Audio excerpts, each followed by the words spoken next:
Welcome back to the initiative. I'm Adam. I'm Lindsay. And we are in episode X. And we exist in corporeal form. Mm-hmm. Wait, episode X? I don't know what episode we're on. Oh. I thought we were doing another test. No, this is episode 4. Yay! 4! That's crazy. Alright, so we're gonna try and do a formula for the podcast. Yeah. We're gonna do a schedule. First 10 minutes-ish will be like news on Stardust Citizen, space, No Man's Sky, other In general. Today it's all Star Citizen news. yeah, just Star Citizen. Yeah. So let's get right into it. So first on the docket is the first episode of, or Thursday episode on Star Citizen. They talked about the black market. Yep. The new Prowler ship and ship customization. So for the black market, we all know it's there, and Yeah. all the developers and even the players play so coy about black market. Come on, own it, be a pirate. You know. Yeah. Uh, I might try it, honestly. I was trying it the other day, but my ship disappeared, so I couldn't steal anything. Well, you know. Baby steps. Right. But no, I like the Someone idea stole of having, because a lot of times when you have a black market in your game, it either turns into stolen goods or illicit goods. So I like that they're dividing it up and having separate kind of gameplay elements for each of those things. Mm-hmm. So stolen goods would be, I didn't really 100% understand that part. So Stolen, so like a ship somehow was destroyed, and well, yeah, but I mean, do they you- retain their like VIN numbers or whatever so that it's known that they're stolen and therefore you have to sell it somewhere else? right, yeah. I mean, there's probably ways for people buying goods to know if it's stolen. So like, oh, why do you have just a whole ship's worth of supplies? Oh, is this stolen? You know, so like Right. obviously there's some obvious signs that like, why do you just have part of a ship? Like, Plus there are it's there are probably stealing missions, so those things are already labeled as stolen because it's part of the gameplay. yeah. Yeah. If we have like tracking and tagging for stuff now, I'm sure everything's going to be a lot more robust in tracking property. So there's probably a whole black market for scratching out the VIN numbers or whatever. So that's stolen goods. So illicit goods That'll are be my career. drugs and alcohol and Yeah, I was Uh, surprised at how traditional the illicit goods list was. I'm gonna try to pull that up here. well, they have they have well, what was it? Widow was like the first drug, and you'd go to Jump Town. Oh yeah, they like made up their own drugs and Yeah, neon, and you know, there's always gonna be a new name for a drug. that's such a sci-fi trope too, is to have like the invented super drug Mm-hmm. where it's something futuristic but really similar to drugs that we have now. Oh yeah, I Like, forgot we're mentioning this is our first video. I already said that. It's Did fine. you? Oh, okay. Yeah. I mean, just saw ourselves on the camera. Okay. But it's all new, so bear with us if things are a little weird with the camera. Bear with us. But yeah, illicit goods. Were you going somewhere on the list of drugs? well, I was trying to figure out if they have a list somewhere of everything that's considered an illicit good. Oh yeah, they call them vices in the game, not illicit goods. Is prostitution legal? Depends on the system, I'm guessing. I'm guessing there's going to be entire systems where, you know, illegal goods are not illegal. You know, it's owned by people that have very skimpy rules. And I think they did mention that when they were talking about it depends on the shop owner that you find, because some of them will be more willing to sell stolen goods or illicit goods than others, which makes me think that there's going to be like, especially in ArcCorp, it makes me feel like there's going to be like shady parts of town where you go. Oh, I didn't show you those parts, but they already shady exist. parts That's of town. cool. Yeah, so that's exactly where you'd be going to sell those types of goods. So very nice. like Blade Runner, Total Recall type. Like, Exactly. Yeah. Yeah. But you have to have that. People will try to do it somehow. So if you give Yeah. them even a wider variety to be able to do that, Well, are it's there great. going to be like player created locations, like player created camps and towns and stuff? Yeah. So I mean, like eventually you'll be able to create bases, and then you could create your own illegal drug base. But then You if could be word like- gets out, then other players that are goody two shoes, they'll come and just destroy your base. No, if it's like the Wild West type thing where you find a remote planet and you set up shop there, and then you become like the kingpin, and other players come, or And maybe you protect have you. your clan or your guild come and set up camp there as well, and you can make like this whole like Mad Max super crime city. Yeah, That'd be fun. that's gonna be cool to see. I mean, I won't do that because I'm chaotic or lawful good. You're not lawful good. I'm lawful good. Wow. All right. I feel like I have a little chaos in me. Okay. Anyway, so let's go and move to the Prowler. Yeah, I thought that was really cool. The wings folding out and It looked like an becoming- alien ship. It goes like that, coming at you. I don't think it does that. No, but that's the VTOL thrusters. They land like that, and then they pick up, and then those are your forward boosters. Yeah, which is really cool. So you can, in the one position, this is for landing. This is your landing position, and then they tuck up and behind, and then they become your like space thrusters. Exactly. Yeah, I thought that would that have any impact on gameplay, or is that just kind of an aesthetic thing where it's like it's here and then it's here, or does that make landing and taking off faster? Yes, it does. So when we were playing yesterday, it allows you to go up and down quicker when you're landing, which is good because that is a drop ship. So the Marines will come out. Oh yeah, And then it's got like a flap coming out of one of the thrusters. So that's like a barricade, Yeah. a barrier. So you could immediately come out with cover so you're not exposed. At least that seems like what so they that'll were definitely discussing. be a warship. Yes, exactly. It looks like a shrimp. It's got a tail end where the poop's gonna come out. And Like a shrimp or a lobster or just, some kind of bottom feeder. which they probably were going for. I don't know. Yeah. Okay, they didn't go too far in depth with that. Pull up the frame. I want to see. Are the dogs being cute? Oh, Tesla's being too adorable. I mean, she kind of looks like a sad dead shark,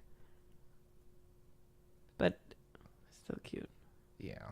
We're not talking about you. Just ignore. Let's see if we could autofocus hold. I think it was trying to focus too much. Anyways, keep going. Keep going. Easily We'll distracted. We'll figure this out later. Ship customization. Either you can get dealer customization, or you can get aftermarket customization. So they were comparing it in the episode to a lot like cars, where you will get packages. You'll get the LS model or the LSX Plus model or stuff, and then you get custom stitching and coloring And honestly, design I feel patterns. like that is tailored to the type of person that would do that in real life, because it doesn't excite me at all. I mean, you got a new car. So. Yeah, but I didn't get custom stitching on it. No. I mean, it's like if you were to go to the website and then you would pick all the little stuff you want for your car, but you can only get that engine only if you get all these other features. You can't get the bigger engine with all the cheap crap. Right. So you have to get all the other stuff with it. Well, I understand the point of like that's doing just the dealer the side. functional features, like being able to customize. Okay, I want this and this. That's why I want that modular ship where you can kind of plug and unplug those pods eventually. Right. But what I get bored very easily with like the aesthetic customizations, where like the shadows will be this color on the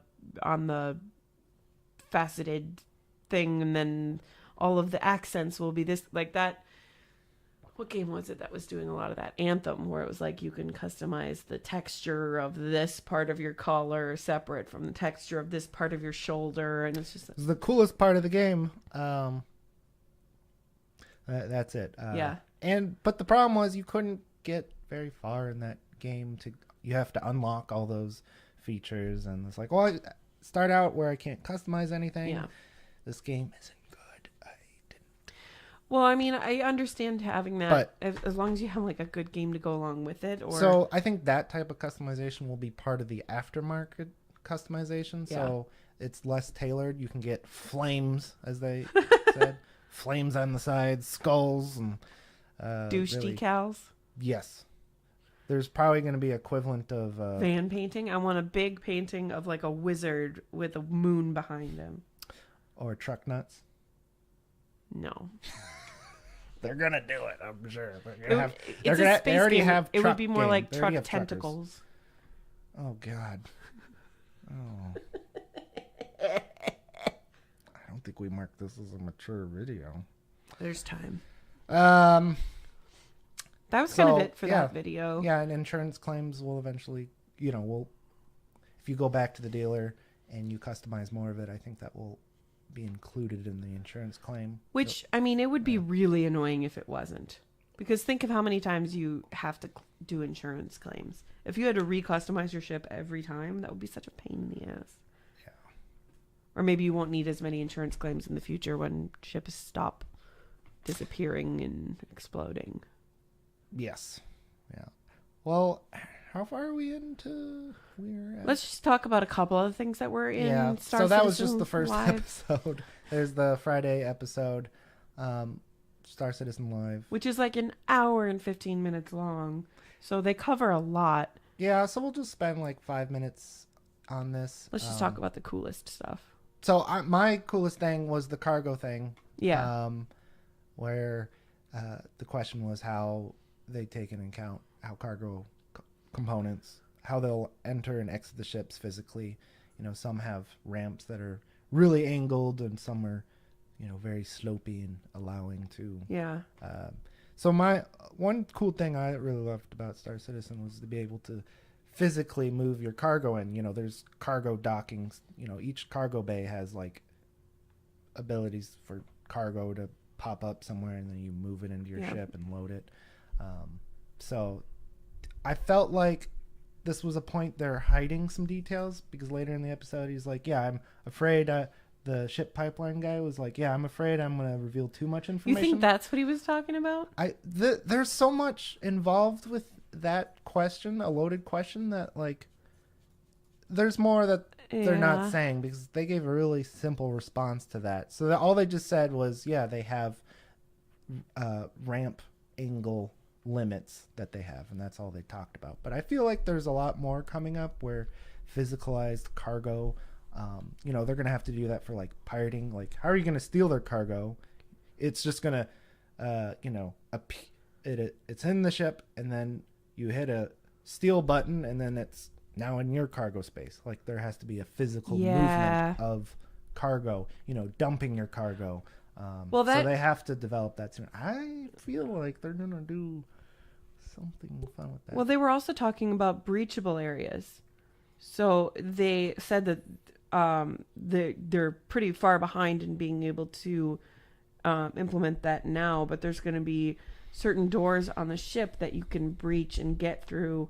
Yeah, so like all points of entry, so is a breachable point, cargo or just hatches, windows, turret holes, even just turrets. You blow up the turret and then you dock. They were saying that it's the same size dimensions as the docking couplers at space stations. Yeah. So what happens if you just blow a hole in the hull? Can you dock through that? So that's what they were saying that they were thinking about, just because of the technical limitations of warping the structure of it, and how would you enter through a previously unpenetrable point. I think they're going to focus more so on the points of entry, the windows and stuff, before they like have a tear in the hull, and then you have to have your airlocks lock into place Yeah, to prevent that's atmosphere leaving. super complicated because So- there's no loading, but they are still two separate environments. Like there's conditions for inside the ship and conditions for outside the ship. So if you have a hole blown in it and you're saying you can go from outside the ship to inside the ship, they still have to define what, like, is the outside atmosphere going to come in, or is there going to be some schmoobity that keeps the atmosphere in place even if there's a hull breach? Like, Yeah. that's super complicated, and it'll probably be different for every ship because they like to make it more complicated. Yeah, so I think hull breaching is probably a little further down the line. You know, it depends on what they're doing in Squadron 42. Yeah. I imagine that that'll be encompassed in the game. It'll be a cool concept, especially for the bigger ships. Yeah. Yeah, Huge warships. and they were saying like the less points of entry or windows and stuff, the less breachable it is. So you know, it's a lot more defensible at that point.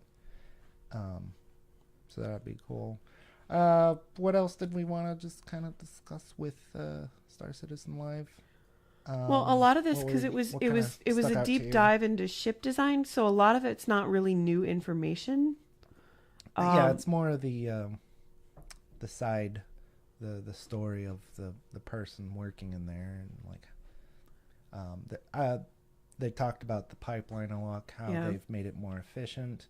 You know, they have a lot of procedure into place to make sure that when you develop something that, you know, you can actually see, instead of, you know, being like, this turret's too in the ship. It has a limited cone view, Right. which they don't intend for.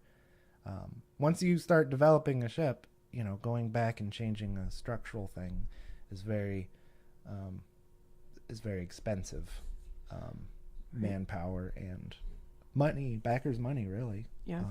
So that it's cool that they're, you know, solidifying the pipeline to maximize the dollar as backers. And they did mention subscribers. how ship design is totally separate from the design of the game itself. How they have separate designers and separate considerations and timelines that they have to do, because they kind of, I feel like they market launches, or not launches, but releases. They market those based on the ships that are ready to come out. So that's Yeah. kind of like the big flashy thing that happens regularly that people get excited about, but it also comes along with other game updates. Yeah, and what they have a roadmap on the site, on their website. So any ship on the roadmap was already well planned, like over a year in advance. So there's, like, they also mentioned a ton of ships, you know, early on in white box phase, your early design phases that, you know, they're going to be coming in, but like 18 months out from now they'll be releasable. So basically, they're like the least transparent aspect of it, because they have so much cool stuff in the works that they can't just don't really want talk people about. setting their heart in something that's Yeah, still that's early true. in the design phase. Like, my heart is set on that farming ship. I want it. With the modular Yes. biomes and stuff. I mean, those are on the site, so they're set in stone. No, that's not true, but they're set in like clay. they definitely, I think, are committed to those, and I think people pay back them. You know, they announce a ship, and then they go through the funding rounds saying, all right, we're building the ship, here's the concept, where it's about X amount of money, and then people start paying So into they it. have- So I think that one's already backed by some, I mean, it was like probably $1,000 backing, because that was a massive ship. All right, I'm just gonna ride that The wave. Endeavor, was it called the Endeavor? I don't know. Okay. Touch your mic a lot. Ah, shush. Can you hear that? I mean, a little bit. All right, sorry. It's just right here. Gotta move my arms. It's in the way. We'll give you a fidget toy, a soft fidget toy. I have a fidget toy. That's not a soft fidget toy. It's a clicky fidget toy. Is there anything else in the Star Citizen Live that we wanted to talk about? I think we'll just stop there. Yeah.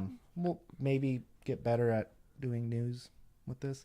The camera seems a bit shaky. I'm not sure why that is. Do you see it like moving back and forth? Yeah, that's bizarre. Maybe We'll fix it in post. I'm sure there's like a stabilizer we can do. Stabilizer? Why are you not stabilizing? That's really weird. It's literally quivering. Oops, that's a zoom mode. Focus. Is there? Focus mode? We'll fix it later. Oh, okay. Motion detection areas. Oh, focus mode. Smooth. Manually set. I don't think it's the focus. Oops.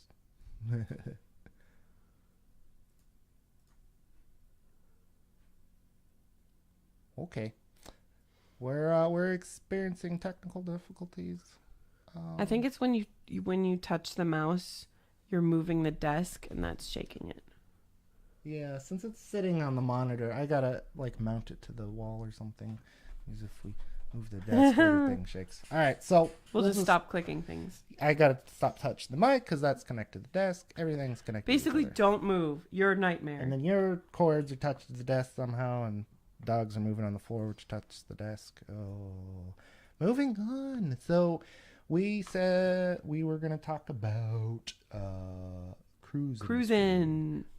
So we went on a cruise earlier this year in the Caribbean on the world's largest cruise ship, because the Symphony of the Seas, Royal Caribbean. So that's I wanted to just, the destination didn't matter as much. It was more about the experience on the ship. The coolness of the ship, the sheer size of it. And this is before I got into Star Citizen, No Man's Sky. I wanted to do a cruise ship. I wanted to do cool things. Yeah. They had like arcades there. They had, of course they have a casino. They had 10-story dry slides. They have a giant water park on the top deck. Yeah.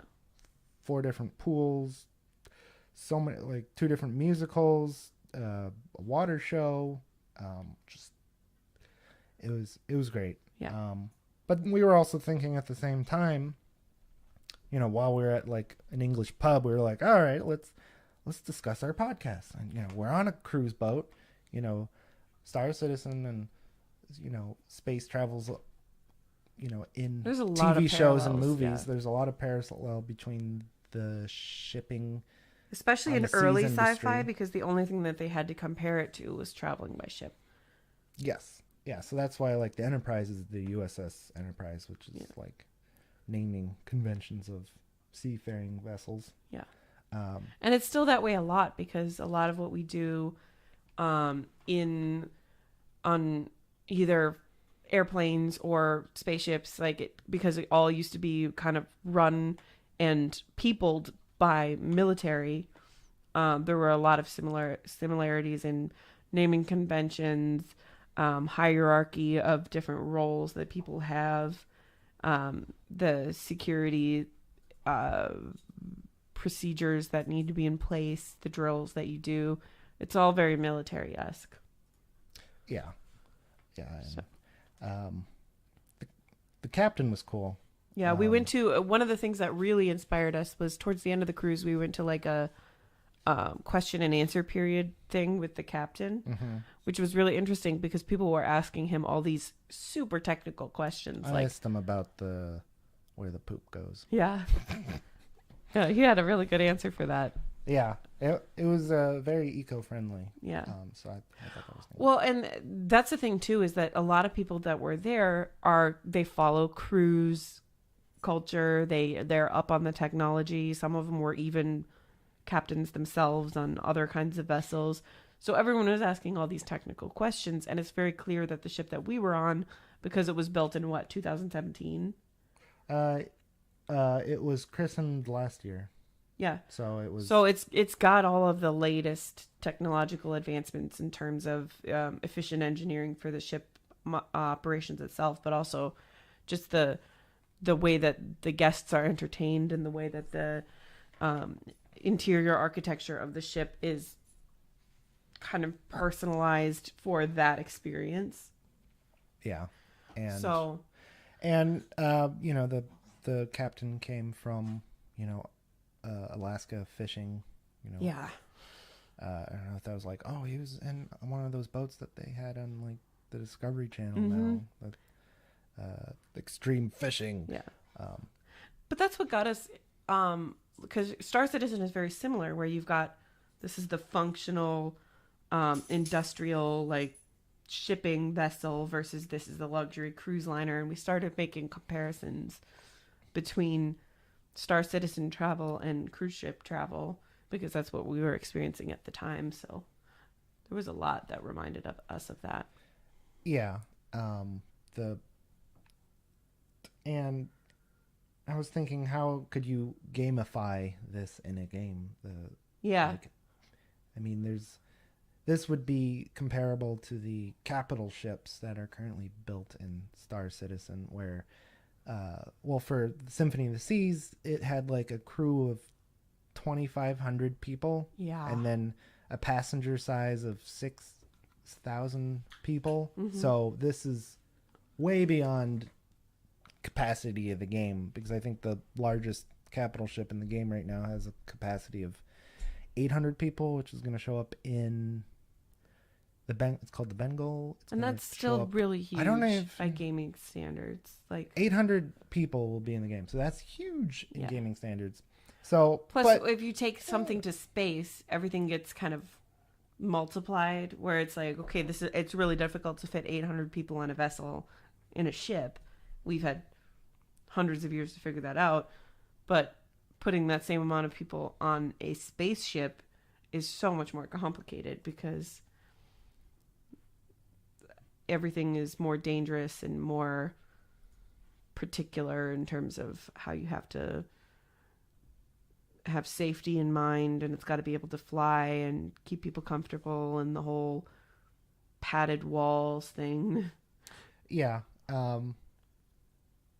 but the crew, though, I mean, it's already very similar. You'll have a captain, you'll have a pilot, you'll have the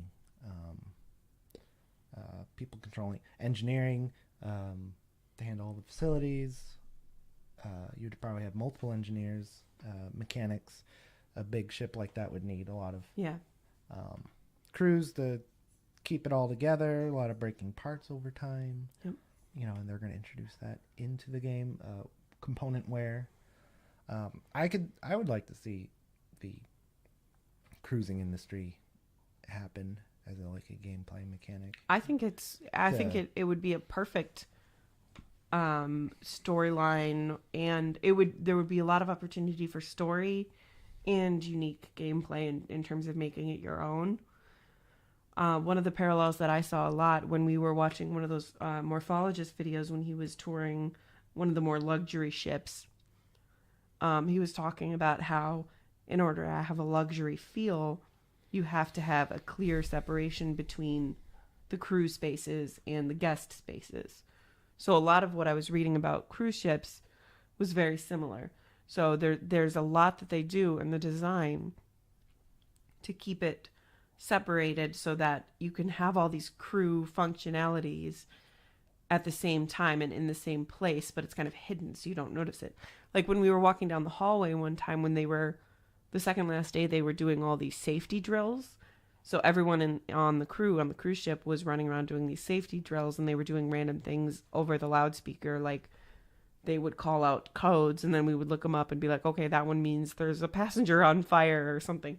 I don't know about that one. But they had some of the crew areas open. So like there were doors that we walked past where like you could see a whole separate staircase that was clearly just for the crew moving around. Yeah, that was so weird. Like in our stateroom, we were very close to a stairwell, but we didn't know about it because it was hidden behind the wall. It was it was very separated from the crew. The crew can travel. They have their own elevator system and everything. And I was like, that's crazy. That I had no idea. I mean, of course, that two stairwells are like so far away from each other. It would make sense that in an emergency or there would be more accessible ways to leave the ship. And one of the options that they had on the ship, one of the activities that you could sign up for was a all access tour, which I really wanted to do, and I read about it Same. beforehand. But then when we looked at all the activities that we could do, it was $120 per person. Per person to do a tour on a thing that you're already on. Yeah. It was cheaper to go snorkeling in Mexico than it was to look at the back end of the ship.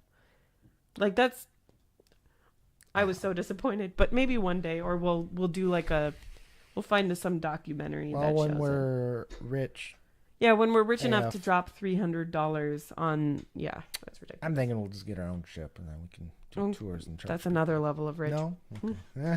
So I was doing some reading on cruise ships, and I started off by looking at interior architecture because I think that's really cool. And cruise ships are particularly interesting in terms of interior architecture because you have to have distinct styles in the different spaces of the ship, but it's still all the same ship. So when we're talking about luxury, yeah, there's luxury and these are luxurious spaces and it's basically a high-end hotel, but it's also kind of fake because it's right next to the cruise ship version of the McDonald's or whatever. So they rely a lot on the interior architecture to distinguish those spaces so that as you're walking from one place to the next, you can feel the transition and you know what the purpose of that space is supposed to be. So I found this article on Cruise Critic, which if you've never been on a cruise before, go to Cruise Critic and spend hours on that website because they will I think you review spent more time everything. on. Didn't you look at that after the fact? No, I was reading it while we were on the Oh, yeah. ship. I was reading all the reviews that people make of that ship on the ship. And it was kind of validating because some of the things I was like, oh, yeah, that's really cool. Or it would give me ideas for things that we Yeah. wanted to do. I think together we didn't have a lot of complaints. There are obviously people that are a lot pickier than we are. Yes, definitely. I mean, I don't know. The ice cream thing was crowded. Oh, yeah. Man. Just Oh, no, the buffet is a buffet.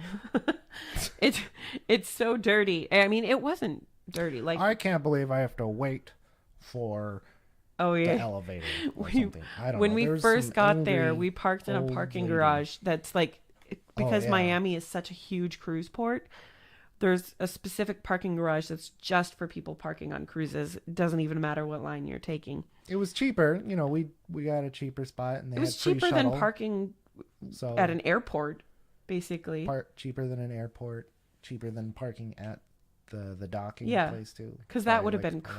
crazy. But they set it up so that you park your car and then you have to wait in line for a shuttle to come and take you to the port because it was like 20 minutes away from the port. And there was this lady standing behind us who the whole time we were standing in line, which couldn't have been more than a half hour, I can't believe we have to wait. I can't believe we're she so immediately started complaining. far. I've been on cruises how many times? This is ridiculous. And I'm My like- husband set this up. That's why it's And so then I stupid. created some like tension between them. I'm like, yeah, this is the cheaper. Yeah, parking Adam lot. ratted And him I'm like, out. "Oh, God." Adam ratted out poor Bill and said this is the cheapest option because she was talking about how on the cruise she took last year, because this is obviously the type that takes a cruise every year. Yeah. She was like, last year we parked right near the port and it was really easy. All we had to do was walk over. And then Adam was like, yeah, you can do that. It's just more expensive. And then she goes, so my husband chose the cheaper option? That sounds like him. And then we're both like, I'm gonna turn this way. Yeah.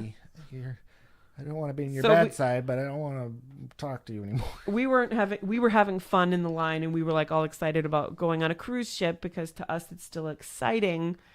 So she stopped talking to us and she started sympathizing with the people behind her. But I was She like, needed someone to commiserate man, with. you haven't even left the dock yet and you're finding a reason to be miserable. Yeah. Like perspective, a little bit of perspective would be nice. Yeah. But anyway, that was our first indication of like, we're going to be the fun people on this cruise. Like, I feel like cruise ships are made for people like us where we're kind of like halfway between, like middle class and not lower class, but like middle class and then middle class, where we appreciate luxury, where it's like, ooh, this is a luxurious thing. This is our vacation. We're going to do this because it's unusual for us. And then there's a level of people that like expect that amount of service every day. We get our dedicated housekeeper Yeah. for this section. Ooh, And the That was cool. housekeeping was really cool, but like literally they clean your room every time you leave. I think my thought was that you have the card that you have to take everywhere. That's your key in and out of the ship. It's key how you pay things, everything. It's who you are. And then, you have to put the key into the slot when you enter in the room to turn on the lights. But I think, it sends a signal saying, hey, I'm in this room, obviously. Yeah. And then when I take it out, you need it to pay, so you have to take it out.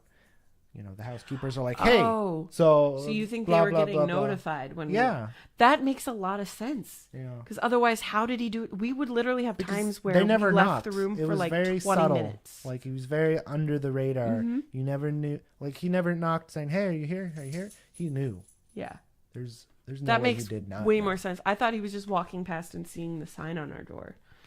But there were some points where sometimes we didn't have the sign. we on. we left the room to go get pizza or something, and then we came back and it was already cleaned. Crazy. Cleanest room I've ever been in.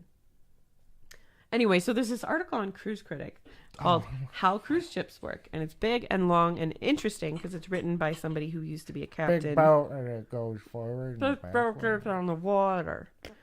But they're talking about how there's a lot of stuff that has changed in recent years, trying to make the ships more efficient and more technologically current. Because I think Captain Rob said that cruise ships have a life expectancy of 20 years, but they have other functions beyond that. Oh yeah, they sell them to their sister companies. Yeah, which I thought was really weird. And then they last another 20 years. Yeah. So once it reaches the deterioration standard for a Royal Caribbean, where they're like, this is no longer going to make us money, they sell it to another company who's like, we're just going to use this boat, which I thought was really cool to get a used cruise ship and then turn it into something completely different. Usually they are still cruise ships. Yeah, but my mind is going to like zombie apocalypse. Oh, well. Like running a ragtag crew of zombie fighters out of this like luxurious, deteriorating some ship. zombies sink and stuff, so you'd obviously want to create a city on a cruise boat, and it would be easy to eject people into the ocean. And Yeah. Well, I mean, if they sink there, World War Z proved that that's not a good idea. Because they had a lot of people that went out on ships to try to save themselves, but then they didn't realize that the zombies could survive underwater. Yeah, you don't go in the water, but you can be on top of the water. That was fine.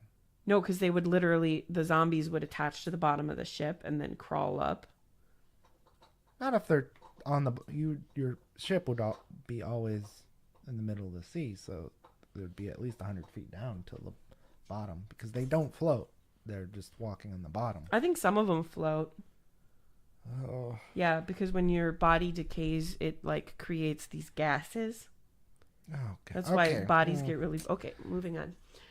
Okay, so cruise ships, engine rooms are often at least 3 decks high, but because space is at a premium, engine rooms might not be one big space. Sometimes they have machinery divided into smaller compartments, and then they watertight those compartments so that there's kind of like a piece of it all over the ship. So that's because of safety. So if one part catches on fire, it won't catch another part on fire. Or if there's a hole in the hull, like we were just talking about, and water comes rushing in, it'll only affect that one piece, and then that's the only part that will be damaged. I think everyone learned after Titanic, because that was the issue. It sank one area, and then it filled up, and then whoop, pouring into the next one, and then that's how the Titanic. Yeah, and obviously there are still issues. Like literally before we started this, I wasn't even searching online, but 20 minutes ago there was an article about a cruise ship that crashed into a port in Venice. So you hear news about that all the time, especially recently, because it's a story that people like to tell. One of my coworkers went on a cruise ship recently, and that was the cruise ship later last year that they got the norovirus. The whole ship got the norovirus. He didn't get it, but he was still kind of upset that they couldn't do anything. Yeah. But like, oh my God. I had a coworker who went on a cruise to Alaska, and they had some kind of engine failure where they couldn't get out of the port. So they were stuck in this one little port town that was supposed to be an excursion, and they were stuck there for like the whole week. Yeah. But they got reimbursed, so I mean, Yeah, a vacation's but a like you're still vacation. wasting money on traveling to the port and planning and True. wasting vacation time. Yeah. That's what my Imagine. coworker said. Imagine. I'm like, oh yeah, there's a lot of side issues. Yeah. So, Anything else? yeah, Yeah, there's always more in Cruise Critic. the well, of course, it's like a 3,000 word article. So it used to be where big ships would be steam powered, where steam would be what makes the pistons go up and down, and then that would create the motion of the propeller. But now it's about fuel ignition, which that creates pressure, pushes the pistons up and down, and that turns the crankshaft, which is connected to the propeller shaft. So like a modern day engine. Yes, except it's getting even more modern now, where it's now called diesel electric, where the main engines are connected directly to a big generator, and that generator, all it does is produce electricity, and then the electricity powers the electric motors that turn off and on the propellers. So it's a lot more electric now than it used to be, and I don't know if that's true for I think every that's ship. some like hybrid cars. It's the engine sole purpose is just the charge of the battery, and then the battery discharges the electric motor. Our ship wasn't that. I think the future ships will be that, but Yeah. our ship was a oiled powered. Yeah, I think the one that ours was liquefied engine. natural gas. No, it was oil. Really? Yeah, because this was one of the questions the captain personally answered. Yeah, that's right. He said oil. They heat it up to some special point which allows for ignition better. I don't know, but it's far more efficient than like diesel or gasoline, where like for cars, for example, getting a 20% efficiency on a car is really good versus he was saying the engines on the cruise ship were 40% more efficient. You know, a lot of energy loss is through heat loss. Yeah. So the bigger the engine, the more efficient it is, and you're using oil, which is, I guess, more efficient. So like a power plant, a coal power plant, is a lot of CO or carbon emissions, but you know they're still more efficient than cars and less pollutant cars because they're just more. They can manage the heat loss, the energy loss better. So it was like a dense material that was burned. Yeah, I don't know, but that they're always trying to make it more efficient. You know, fuel costs are always in flux.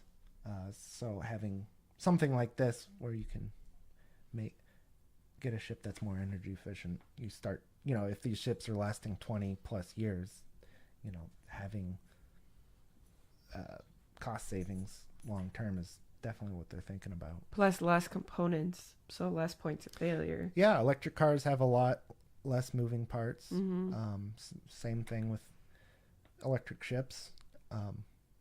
Maybe someday it'll be all electric. You just charge it and then have tons of solar panels on the top. That'd be cool. I thought this was really cool, and it was kind of similar. Cruise ship. I don't know if our ship was doing this, but it's on the same line. It says advances in the underwater hull help make the cruise ships more efficient. Royal Caribbean's Quantum of the Seas, which is, I think, the sister ship to Symphony of the Seas, Norwegian Bliss and Celebrity Edge are using thousands of tiny air bubbles underneath the hull to gain more efficiency because they're pumped out underwater from the bottom of the ship, which reduces the surface area of the hull that is in contact with the water. So it's like you're reducing an airplane friction because you're moving through air rather than water. Oh. Isn't that really cool? So I thought it's basically like they're simulating what a hovercraft does. Yeah. Hovercraft just pushes air, so there's no super direct contact with the water. And wasn't that also one of the concepts of faster than light travel, where you create an area around your spaceship that is frictionless, and then therefore you can move, it like pulls you along or something? Maybe with the super fast tunnels that Elon Musk was proposing with maybe something like that. The tunnel, there's not a lot of friction in space. You suck out the air in the tunnels, so that reduces the friction. Yeah. So there's the sound barrier, right? So faster you get to the sound barrier, the harder and more energy it requires to get to that point. So if you reduce the air, there is no sound barrier anymore. The sound barrier is going to be a lot faster point. Right. But yeah, with space, I mean, Space is in a vacuum anyway. Right. But with like quantum travel, I don't know. Like you're not. I think the general idea is that you're not moving faster than light. It's just you're moving space time around you. You're folding it. You're creating a wrinkle in time. Exactly. Then we talk about that. Yeah. It's like, yeah. So cabling is also an issue. There's large cables throughout the entire ship, hundreds of miles of cables carrying power from the generators to the switchboards, and then through passageways, cabins, and public rooms. So they divide it by, they have things that are like for the functional operation of the ship, and then they have hotel features where it's like, okay, this powers the generators or whatever, and then this powers the lights in the cabins and the AC and all of that stuff. I mean, it's an entire city. It's a power grid. You have and they have to be completely redundant. So if for instance, if two main engines in different engine rooms produce power that goes into a single cabin that brings powers to the propulsion motors, if you have a problem in one cable, that's going to cut it off to that cabin as well. So they have to create a lot of redundancy, and then they also have to build the ship so that all of that cabling is invisible to the passengers, which I thought was really cool. Because Darcy would like to. Hi. I was reading this thing about apparently every year there's this big trade show specifically for cruise ship. Oh. Okay, we shouldn't pay attention to them. Otherwise, if I pay attention to her, she'll start barking. But it was talking about. It's just so weird because I work in the building industry. I work for a building products manufacturer, and there's all of these design trade shows about certain market niches or whatever. And it's exactly the same for cruise ships. They have these expos where different designers come in and talk about like the future of cruising, and they use VR to show the different designs, and they have discussions about like individualized cruise experiences, and every single like thing that becomes a gimmick every year in the building industry, like IoT or sustainable design or whatever, it becomes a topic in the cruising industry as well. Like women in leadership in the cruising industry and stuff. It's just all cyclical. Yeah. They're always trying to get ahead of it. The cruising, they need to maintain the huge industry. It's very profitable. It's profitable, it's competitive, but it also seems like because it's so vast and huge that it's kind of like the theme park industry or like events industries where everything gets kind of sucked into this one big, huge thing that you're working on. And you get to a point where you have so much momentum pushing this project along and it's not as agile. Yeah. I mean, they need to work on modularizing it. So like if there's a next new thing, you can just switch it out.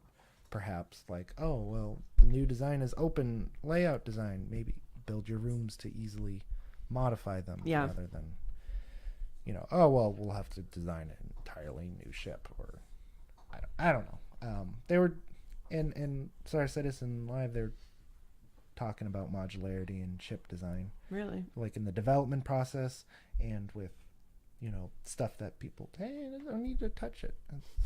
Okay, it's part of the process. Every time you touch it, it goes dum, dum, dum, dum, dum, dum, dum, dum. Yeah.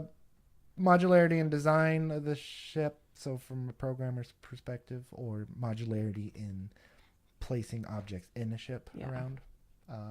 So there's no reason why the real life industry shouldn't be. I'm sure they do. I don't know. But I want to. But before we continue, I kind of want to talk about 890 Jump. Oh, yeah. Because, we kind of advertised that. We were coming up with a title that was going to talk about that. So 890 Jump in Star Citizen is what I thought of, when we're talking about cruise ships. It's kind of a cruise ship-like ship in the game. The focus is touring. Touring. What? Oh, yeah. The title of the ship, It's a touring class ship. It's the size is a capital ship. So this is going to be a massive ship. I don't know why it says maximum crew of 5. You'd think that. What? So this must be ship crew, not like passenger crew, like or Oh, passenger like service crew. I'm sure there's no limit for the amount of passengers that you can have. Well, maybe the beds would be a Yeah. limit. You know, like if they don't really talk about. They haven't, as far as I know, that they haven't really talked about like the interior very much. They've just hinted at it, but like how many guest rooms are there going to be? I don't know. But this is going to be a very massive ship. It's going to be 123 meters, so that's pretty long. How many sports fields is that? I don't know. It's a 100 meters to yards. What did I say it was? 123. I can't do math, and I'm a programmer. Excellent. 134 yards. 134 yards. So that's like football field and a half. That doesn't seem right. That's a lever alone. No, that's right. Meters and yards are similar. Yeah. So yeah, the 100 yards is a football field, so it's a little bit larger than a football field. But that's pretty significant. It's not going to be the largest ship in the game by any means, but it's a good jump point to talk about the cruising industry and kind of what Star Citizen is doing. High security trading, it says. Organized leadership to command and control. Uses personnel transport. It's the prized possession of CEOs, politicians, hollow stars, and the like. What's a hollow star? Hollow.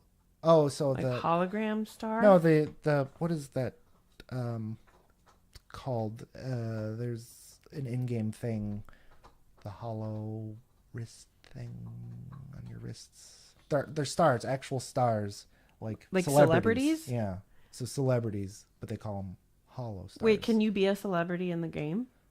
They talk about celebrities a lot in the text and the lore, and the writers talk about the celebrities. So there's definitely going to be celebrities in the game. Like there's YouTube stars. I'm guessing that. Hey, I want to. Can you hear that in the mic? Yes, I can. But yeah, no, like the idea of having, well, even if in the future if we have like a sports industry or something, which I think is inevitable to have a sports industry. I think there's going to be a racing industry and a fighting industry. Well, there's already a racing industry. They already make racing ships.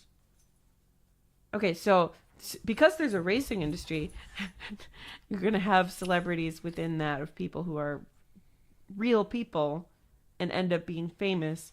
Or if, like I said, if they create a streaming platform, you're going to have those people who become famous. And then you can use in-game money to pay for transport on one of these. Yes.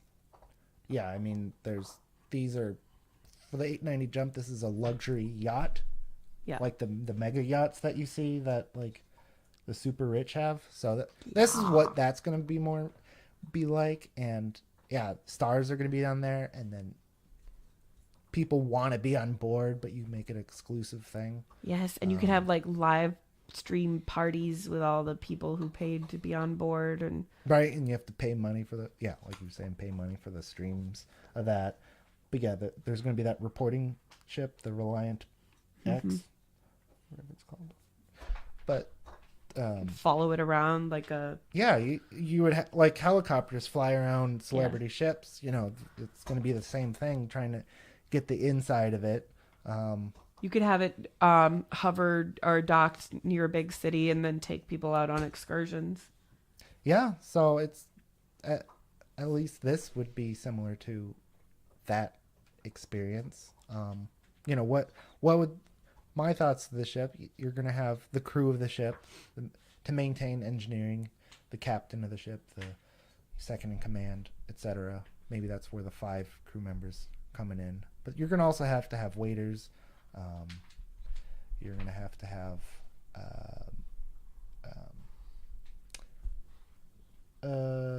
concierge type, master of ceremonies, DJ, bartender. Oh yeah, bartender. Yeah, exactly. So there's going to be a lot of crew on here. So I'm curious if how many, because the amount of people that can be on a ship is dependent on um, the guest rooms. So Yeah. you have to have a crew room. So the 5 crew members, but is also going to be crew quarters for like the hotel staff Ooh, or guest rooms. guest rooms. Each guest room includes It still an doesn't island say how berth. many. An island berth that features an oversized imperial gel core mattress. Gel with core mattress. 2 berth end tables. It is constructed from a specially selected stock of Galung wood, which is known for its natural luster. Wow. Yeah, so That's how you can tell that there were real interior designers working on this.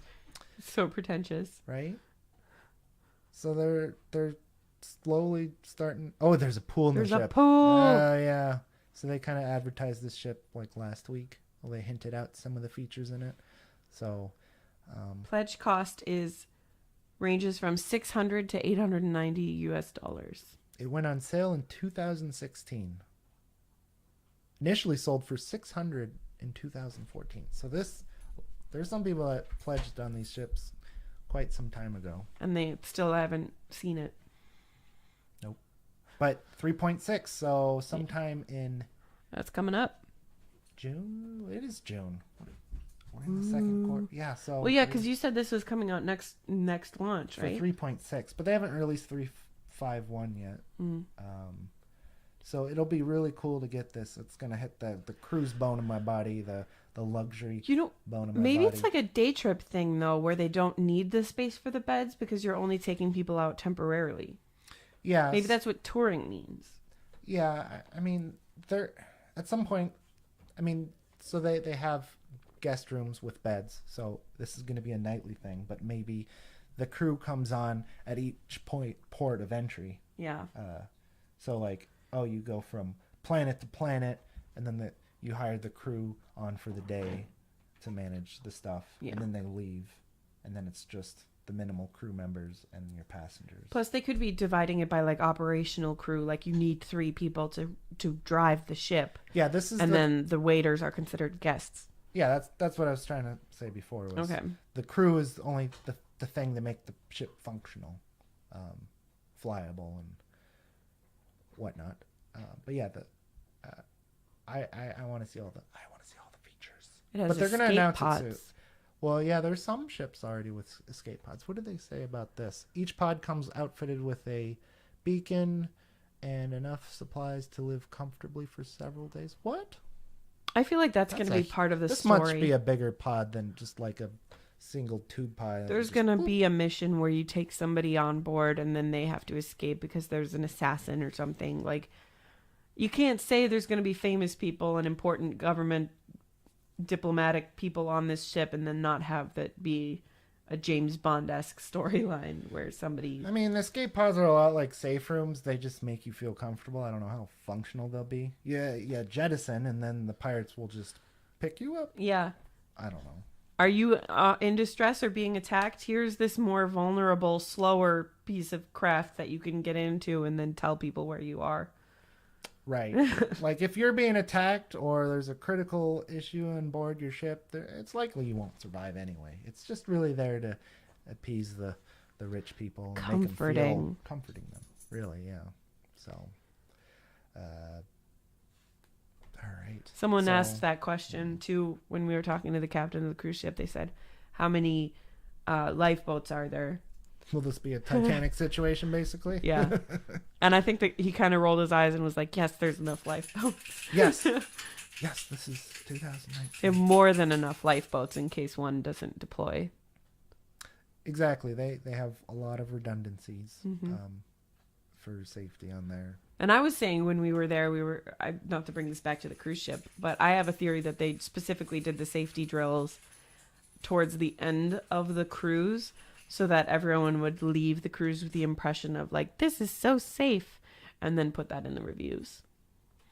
Yeah, there's definitely optics in that. Oh yeah, tons.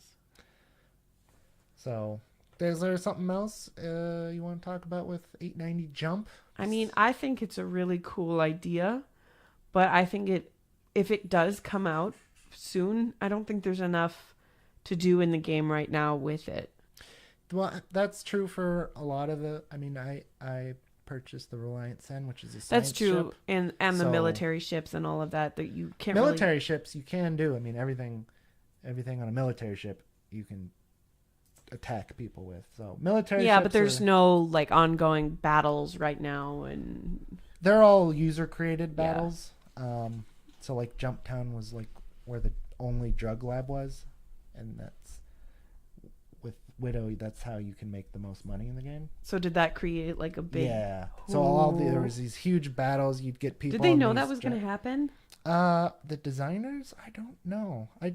They kind of hinted at it maybe, but like, there's a lot of content, generated content because of Jumptown, because that's focused where everyone was Shush. going.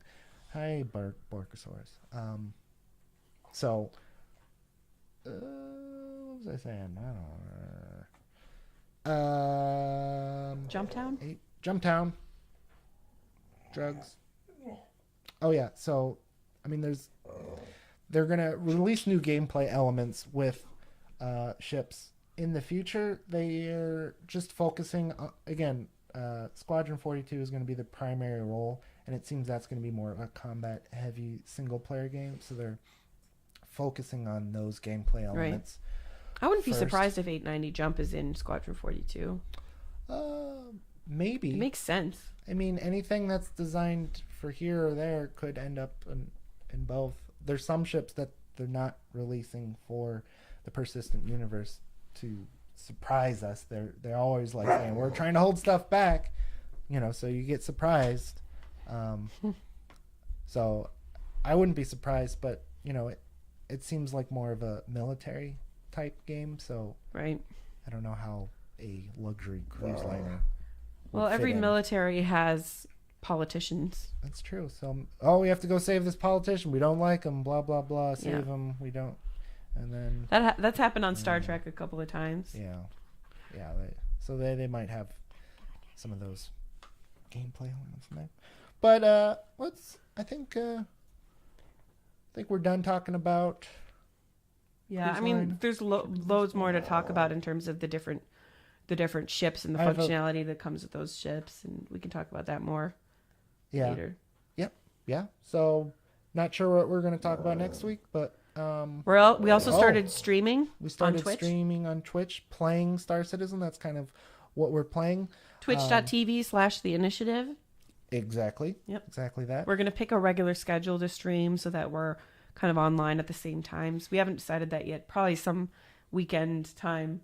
Yeah, and it might be like a weekday thing.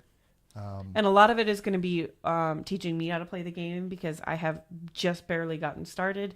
But we do want to figure out how to set it up with multiple gaming computers because we only have one right now. We have one gaming computer that works for Star Citizen. Yeah. So we might do a little streaming of some older games just so we can play that multiplayer aspect and have a working computer Portal for both co-op. of us. That'll Yes. work. We I do some love Portal. We could do some like old school shooters or something.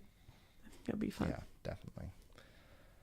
But thanks for listening. Yeah, thanks for watching. And this is The Initiative. Thank you for joining us. We'll see you next week. See you next week. Bye. Bye.